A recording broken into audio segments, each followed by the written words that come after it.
Good morning प्यारे बच्चों, जैसा कि आप हमारे यहाँ पर टाइटल देख सकते हैं, how to work normalisation at railway. Railway में जो है नॉर्मलाइजेशन अभी किस तरह से काम करता है। तो इस बार जो ग्रुप डी का एग्जाम अभी आपका हो चुका है, आपका आंसर की भी आ गए हैं, इसका जो कट ऑफ तैयार होगा उसमें सबसे ज्यादा इंपॉर्टेंट रोल अगर कोई चीज अदा करेगी वो है नॉर्मलाइजेशन। तो इस बार नॉर्मलाइजेशन कैसे होगा, किस तरह से होगा, अपने मार्क्स बढ़ सकते हैं कि आप जिस शिफ्ट में आप एग्जाम दिए हैं उस शिफ्ट में आपका पेपर का लेवल क्या था, या तो हार्ड था, या तो मीडियम था, या तो इजी था। जिस हिसाब से आपका पेपर गया है उसके हिसाब से आपका नॉर्मलाइजेशन होगा। लेकिन इसमें भी आपको एक पेज है, यहाँ पर नॉर्मलाइजेशन करने के लिए रेलवे एक चीज निकालती है, उसको कहते हैं परसेंटाइल स्कोर। सबसे पहले आप देख लीजिए कि परसेंटाइल स्कोर होता क्या। मैं आपको एक स्कोर कार्ड दिखाना चाहता हूँ रेलवे का। ये आपका रॉ मार्क्स कितना बन रहा है 50.333, ये आपका 94 पे 6 क्वेश्चन जो आपका इग्नोर किया गया है। लेकिन जैसे ही 100 में जाते हैं तो आपका मार्क्स हो जाता है 53.54।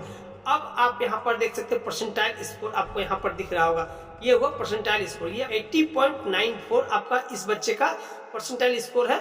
और इसके आधार पर जो मार्क्स बना है, जैसे आप देख सकते हैं, ये मार्क्स है 55, 53 से 55 का मार्क्स ये नॉर्मलाइजेशन के हिसाब से। चलिए आज हम समझते हैं इसका परसेंटाइल स्कोर क्या होता है, इससे किस तरह से हम नॉर्मलाइजेशन करते हैं और किस तरह से मार्क्स निकालते हैं। सबसे पहले आप यहाँ पर इसका फॉर्मूला देख लीजिए। ये है परसेंटाइल स्कोर जो हम निकालने वाले किसी बच्चे का। टी क्या है, बच्चे एग्जाम पे टोटल बैठे, टोटल नंबर ऑफ स्टूडेंट है जो एग्जाम पे बैठे।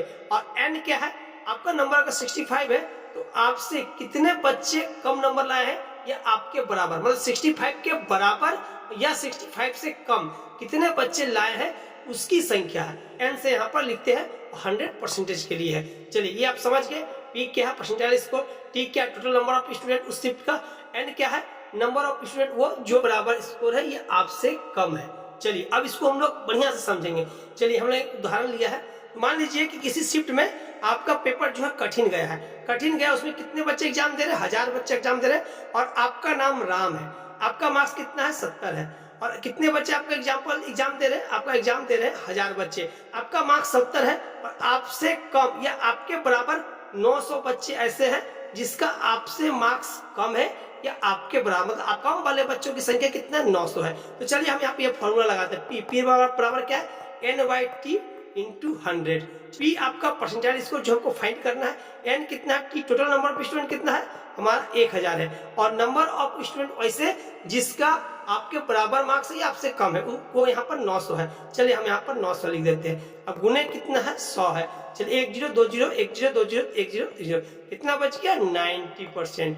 मतलब आपका परसेंटाइल स्कोर क्या हुआ, राम जिसका कठिन शिफ्ट था, राम का 70 मार्क्स लाया था, उसका परसेंटाइल स्कोर कितना हो गया 90 हो गया। चलिए अब दूसरा, एक शिफ्ट का पेपर काफी आसान गया है, उसमें इस शिफ्ट का टोटल बच्चे कितने 1000 ही बच्चे हैं और एक छात्र है श्याम जिसका मार्क्स कितना है 85 आया है। और उस शिफ्ट में भी क्या हुआ कि 85 900 बच्चे ऐसे हैं जिसका मार्क्स श्याम के बराबर या शाम से कम है। चलिए तो अब यहाँ पर भी हम फॉर्मूला लगा, पी बराबर क्या है n/t इंटू 100।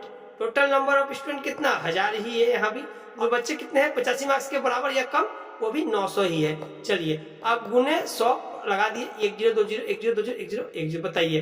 अब यहाँ भी क्या 90% आ गया। अब आप देखिए यहीं पर हमारा सारा गेम हो जाता है।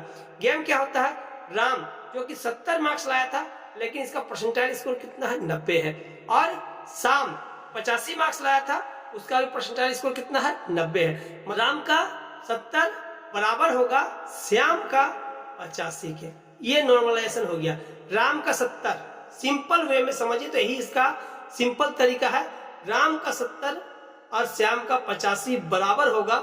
अब रेलवे क्या करती है, रेलवे एक बेस शिफ्ट बना लेती है। बेस शिफ्ट मतलब ऐसा शिफ्ट लेगी मीडियम रेंज का, इसी शिफ्ट से सभी शिफ्टों की तुलना करके नॉर्मलाइजेशन किया जाता है। तो श्याम के आपका 85 है, उसका नॉर्मलाइजेशन होने के बाद अगर उसका मार्क्स 87 हो जाता है तो जस्ट राम का जो मार्क्स आपको यहाँ पर 70 था वो भी आपका नॉर्मलाइज्ड होने के बाद 87 हो जाएगा।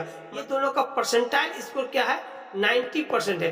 परसेंटाइल स्कोर समान होने के कारण दोनों का जो नॉर्मलाइजेशन मार्क्स जो होगा वो बराबर होगा। इस हिसाब से राम को क्या फायदा मिला, राम को 17 मार्क्स का फायदा मिला और श्याम को 2 मार्क्स का फायदा आप यहाँ पर देखने को मिल रहा है। इसी तरह से आपका भी रेलवे में नॉर्मलाइजेशन होने वाला है और इसी पर डिपेंड करता है कि आपको कितने नंबर का फायदा आपको मिलेगा या नॉर्मलाइजेशन के बाद आपके कितने नंबर बढ़ेंगे। इस चलिए वीडियो अगर पसंद आई तो लाइक जरूर कीजिएगा, क्योंकि इस तरह के वीडियो बनाने के लिए काफी ज्यादा मेहनत और काफी ज्यादा रिसर्च लगता है। और हमारे साथ जुड़ के रेलवे की तैयारी करने के लिए आप हमारे चैनल को सब्सक्राइब जरूर कर ले। चलिए मिलते हैं एक बेहतरीन वीडियो के साथ अगले वीडियो में। अभी के लिए धन्यवाद। आपका दिन शुभ हो।